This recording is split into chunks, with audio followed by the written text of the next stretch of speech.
Spyke, if you could give us some background on your game development history, Mythic, and how long you've been there, and some of the things you've worked on in the past. Sure.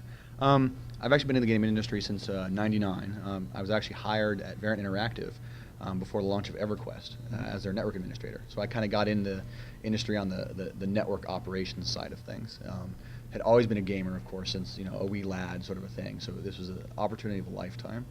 Flew out to San Diego, helped launch EverQuest. I worked there for a while. And then the opportunity arose to come back actually to the East Coast. I'm actually, Mythic's located in Northern Virginia, right outside of DC. That's kind of actually where I went to high school and everything like that. So I had an opportunity to come back and work for a gaming company back in my own stomping grounds. I'd played in the beta for Dark Age of Camelot for like 2 weeks solid, because I knew a couple guys that had worked there. Fell in love with it and said, hey, do you guys need someone with my experience? Launched an MMO before and stuff like that. They're like, yes. So got hired the August before Dark Age of Camelot launched. So I've been there at Mythic for a little over 7 years now. So helped launch Dark Age of Camelot from the operations side of things.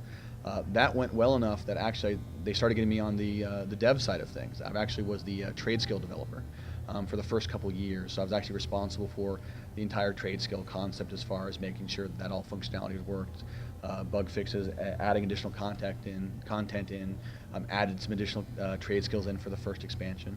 Kind of went back, Mythic more towards the operations side of things. Was given a chance on Imperator, which is the title we were working on before Warhammer Online, to kind of work on the design aspect. Worked on that for a little bit. Wasn't quite the right fit for me, so went back to operations. Then obviously we announced, that we had access to the Warhammer IP from Games Workshop. Launched that. Continued working with operations until a little bit over a year ago, when actually they moved me up to the production team.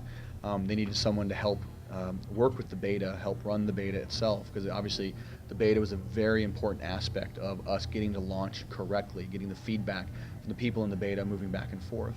So I've been doing that for a little bit, a year now, working directly with Jeff Hickman and Paul Barnett and Mark Jacobs, working with the development team itself directly, making sure communication back and forth on both sides.